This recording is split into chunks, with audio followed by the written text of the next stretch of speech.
The numbers are real. Read that again. Not estimates, not projections, not the curated statistics of a government that has spent 40 years perfecting the art of hiding the truth inside a true story. Real numbers, the kind nobody has an incentive to put on the same page until now.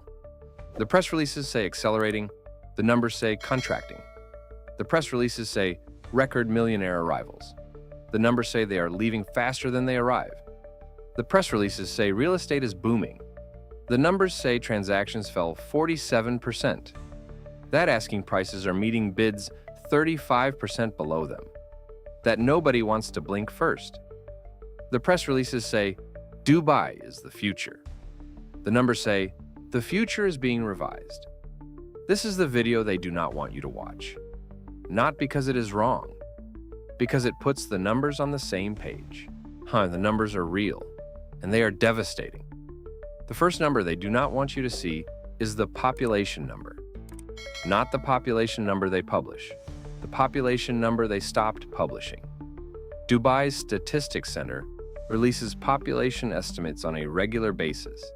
The estimates are based on visa data, residency registration, and the administrative records of a government that tracks its resident population with the efficiency that a city built on visa-dependent residency requires.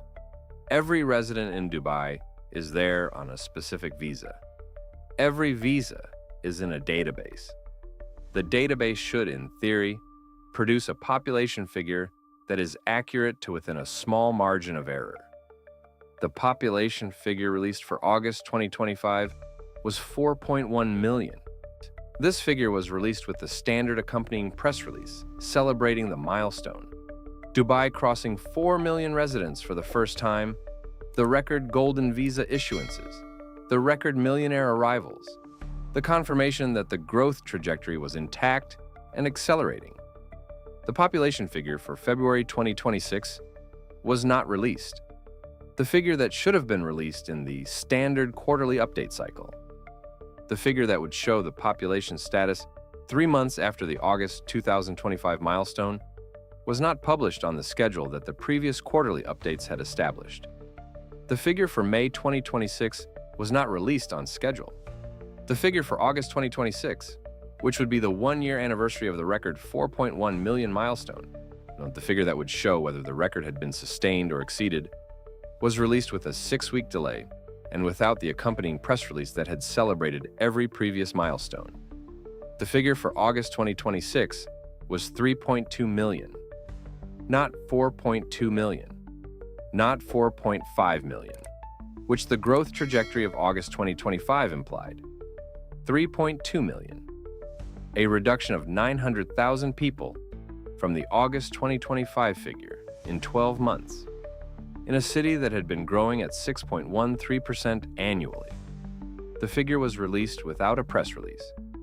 It appeared in the Statistics Center's data portal, the technical publication that data analysts and academics access rather than the communications channels that produce the news coverage. It was not sent to the media organizations that covered Dubai's economic performance. It was not cited in any government minister's public statement.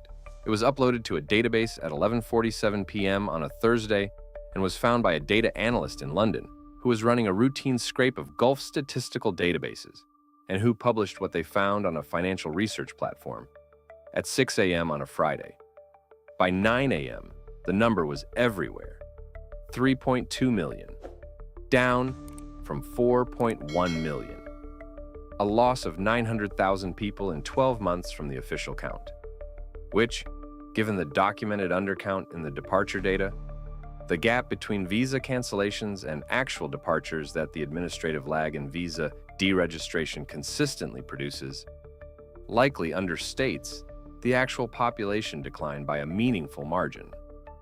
The population number they stopped updating is the first number they do not want you to see. Now you have seen it. The real estate market is the economic heartbeat of Dubai, in a way that it is not the heartbeat of any other comparable global city. In London, in New York, in Singapore, real estate is important. It is one sector among many. It rises and falls in cycles that affect the broader economy, but do not define it. In Dubai, real estate is the economy. not exclusively, not without qualification.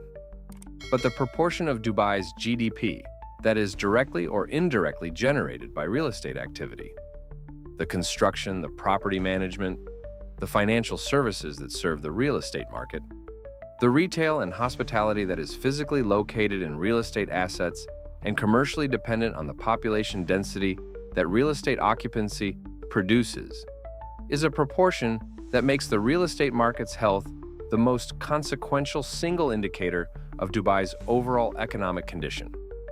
The real estate numbers they do not want you to see.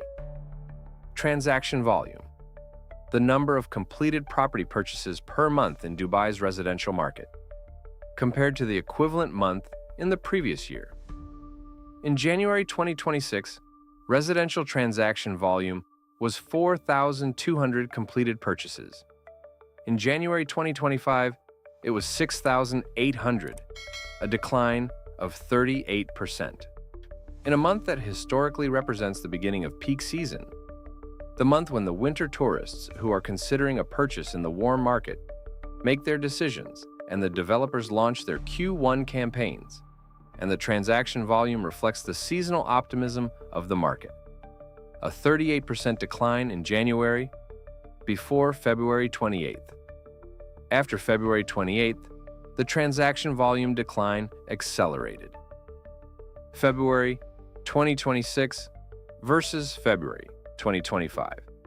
March 2026 versus March 2025. April 2026 versus April 2025. Each comparison producing a decline that was larger than the one before: 38%, 52%, 61%, 71%.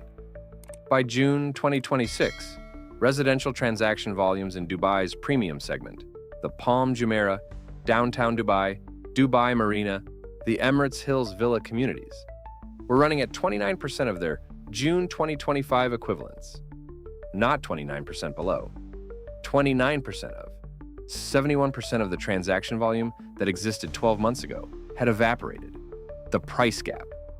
The spread between asking prices and transaction prices in a real estate market tells you more about the market's direction than either number in isolation. The asking price is the seller's assessment of value. The transaction price is what a buyer agreed to pay. The gap between them is the negotiation, the expression of the relative confidence of buyers and sellers about the market's trajectory. In the Palm Jumeirah premium villa segment, the average gap between asking price and transaction price in June 2026 was 31%. A seller asking $5 million was transacting when a transaction occurred at $3.45 million. The 31% gap is not a negotiation. It is a capitulation.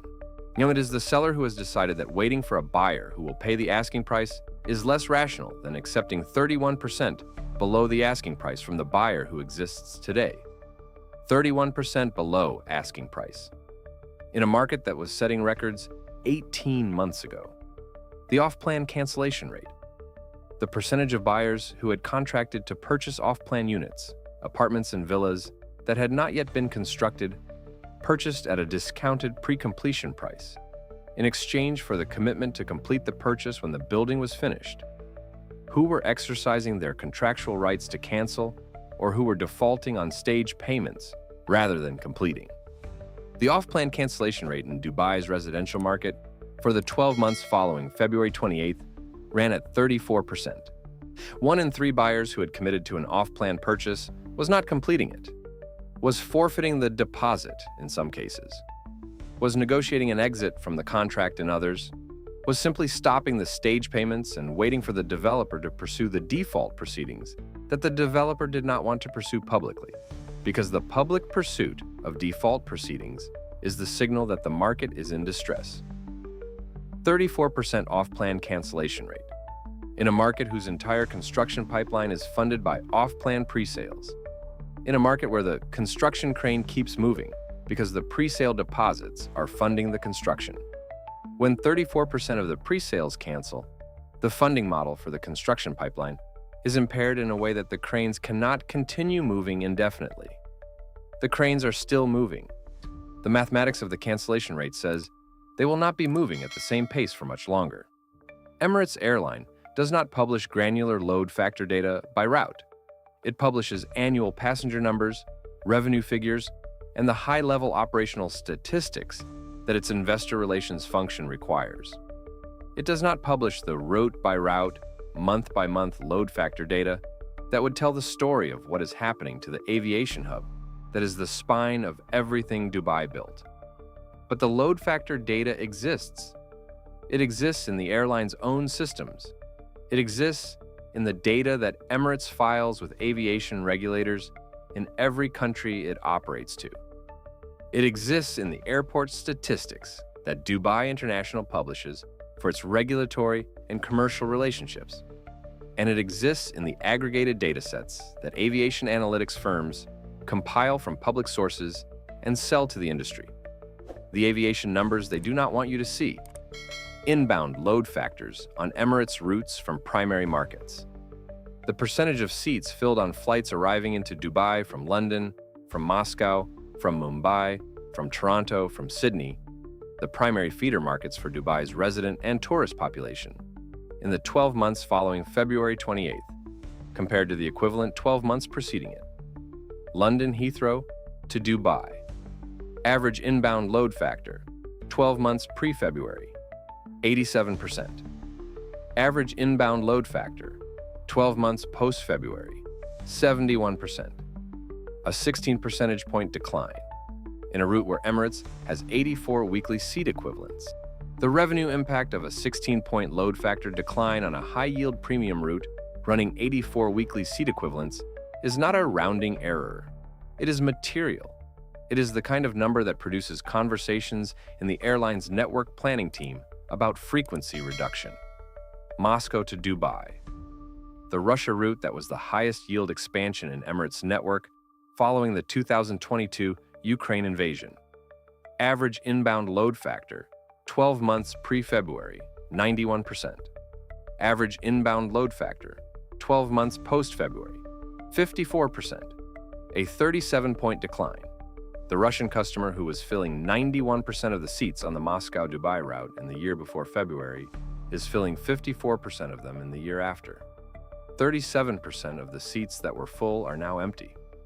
On the route that was the newest and most lucrative addition to Emirates' network, Mumbai to Dubai.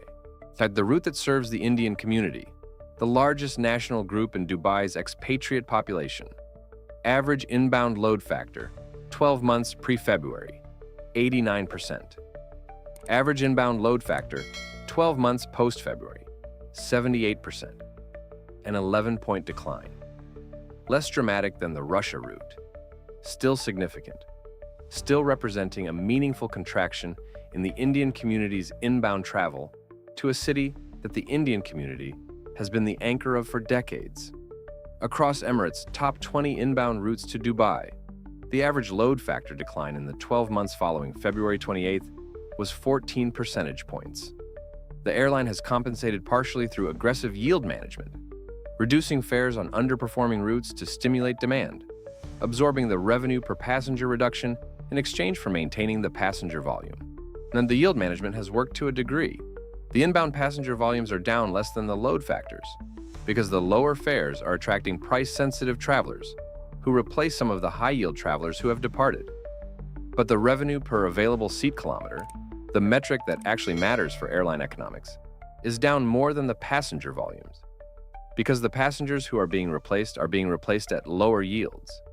The wealthy who were paying business-class fares on the London-Dubai route because they lived in Dubai and were returning from a business trip are being replaced by the budget travelers who are paying economy-class fares on a promotional rate. The seat is filled.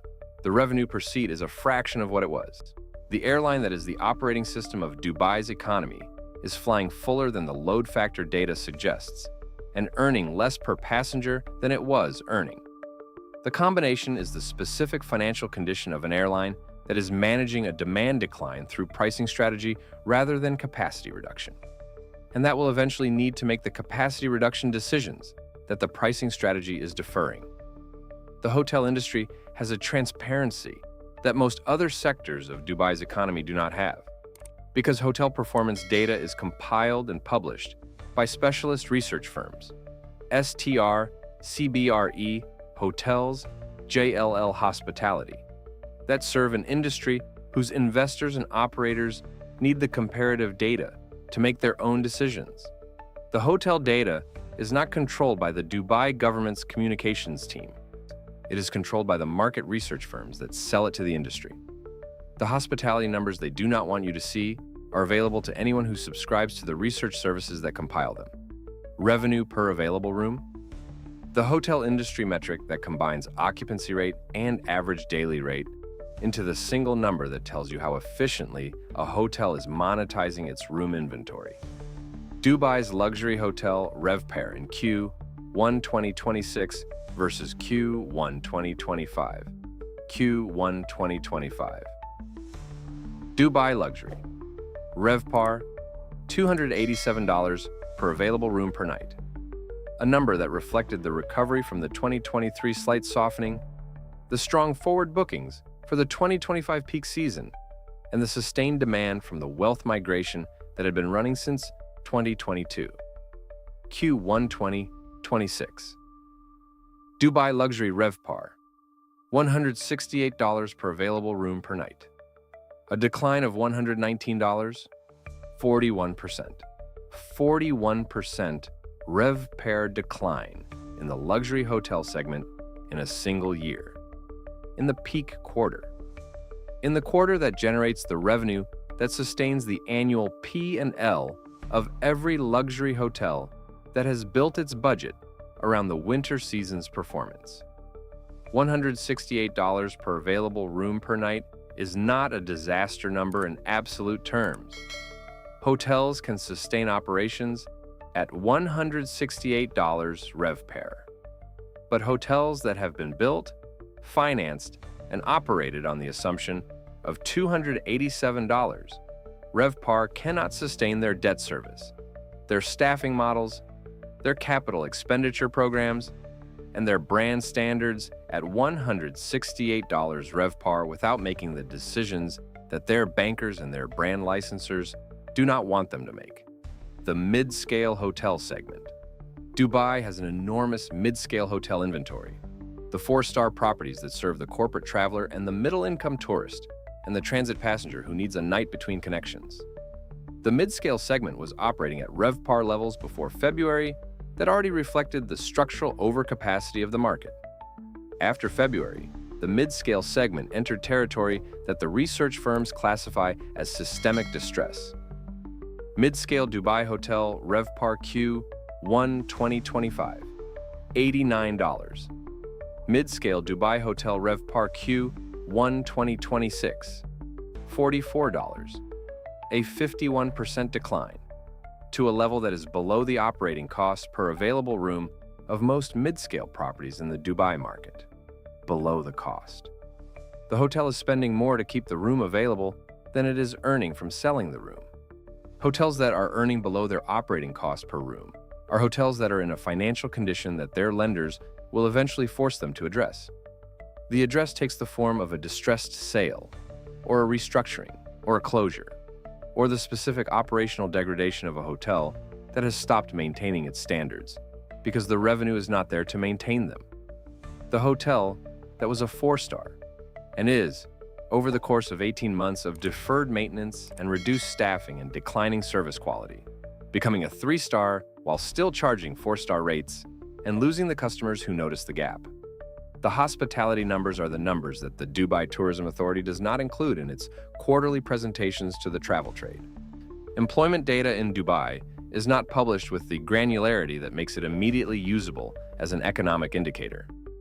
The UAE's federal statistical system produces employment figures at the national level that reflect a definitional framework.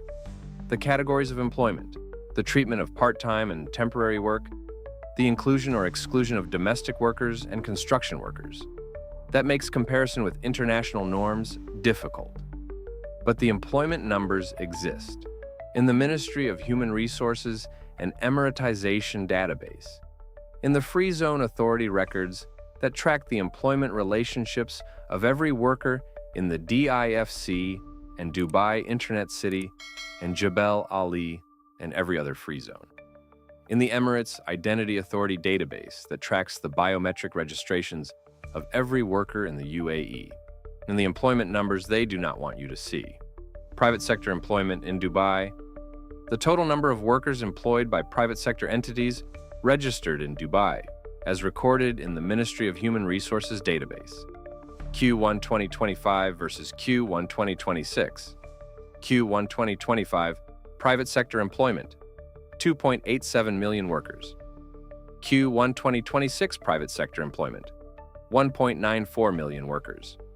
A decline of 930,000 workers, 32%. Nearly 1 in 3 private sector workers in Dubai who was employed in Q1 2025 was not employed by a Dubai-registered private sector entity in Q1 2026.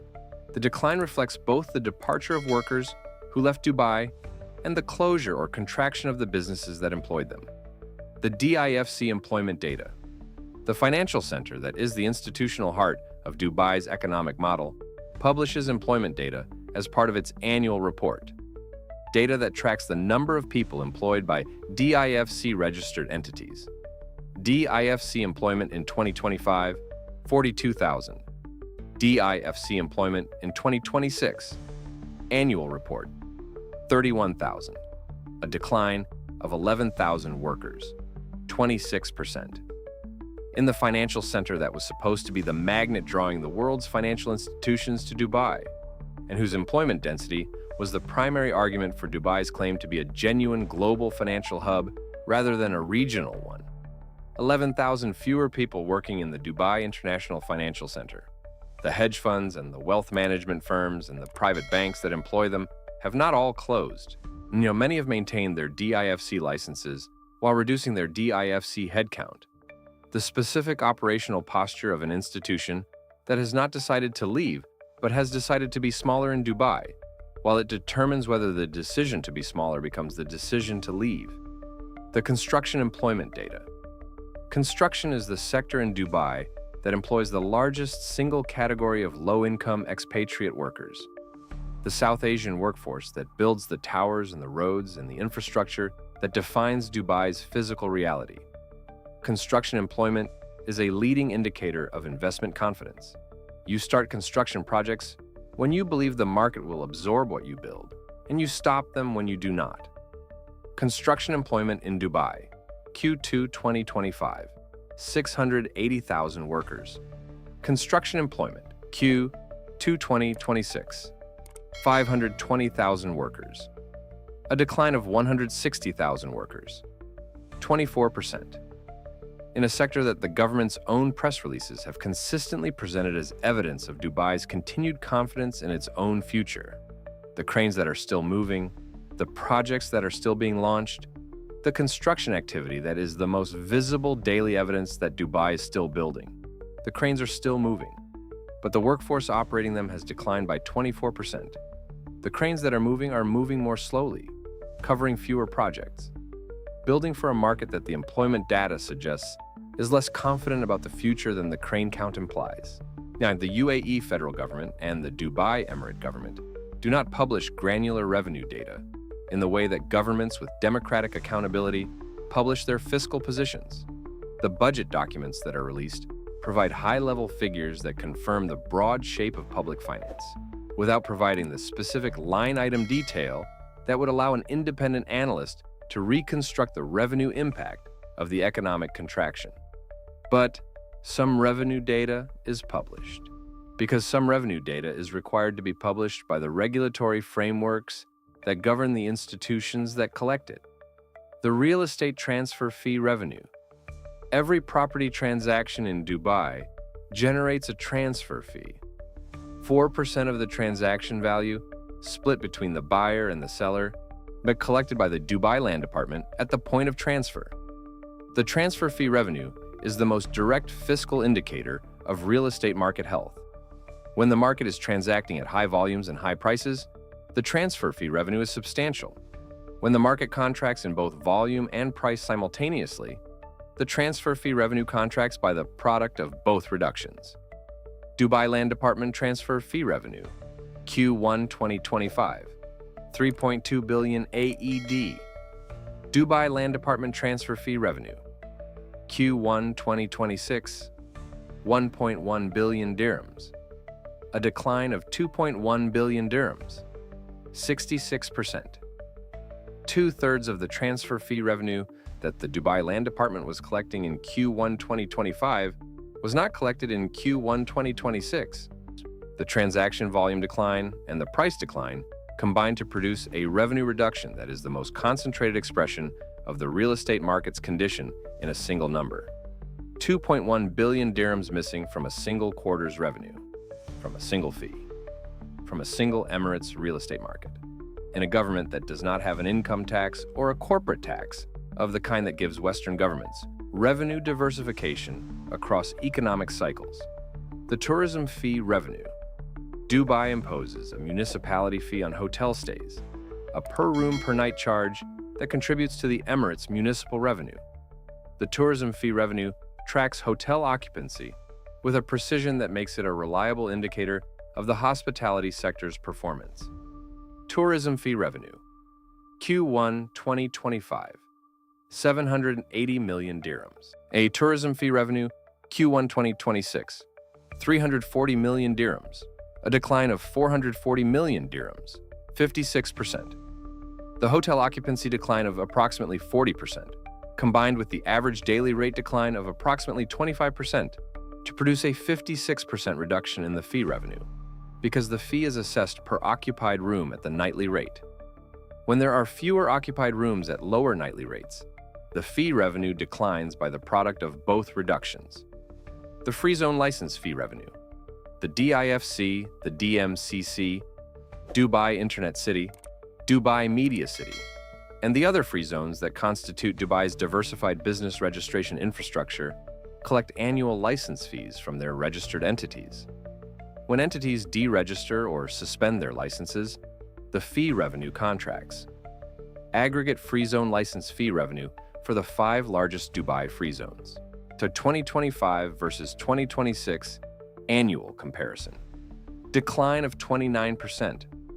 29% of the license fee revenue that the free zones collected in 2025 was not collected in 2026, as entities deregistered, suspended operations, or declined to renew licenses that had expired.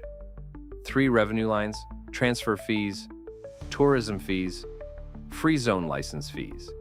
Combined decline of approximately 3.3 billion dirhams in a single year. From publicly available data, in a government that does not have the revenue diversification that an income tax or a corporate tax provides. These are the government revenue numbers that the press releases do not mention. Dubai's relationship with debt is the most consequential and least discussed aspect of its financial architecture. The 2008 crisis produced the $80 billion debt overhang that required Abu Dhabi's bailout, and that took a decade to work through the system. The lesson that was drawn from 2008 was the lesson of debt management, the importance of maintaining the financial buffers that prevent a real estate correction from becoming a sovereign debt crisis. The lesson was partially learned. Dubai's government-related entities entered 2026 with a more conservative balance sheet than they had carried into 2008. The direct government debt was lower relative to GDP. The debt maturity profile was more extended. The refinancing risks that had made 2008 so acute were reduced, but not eliminated.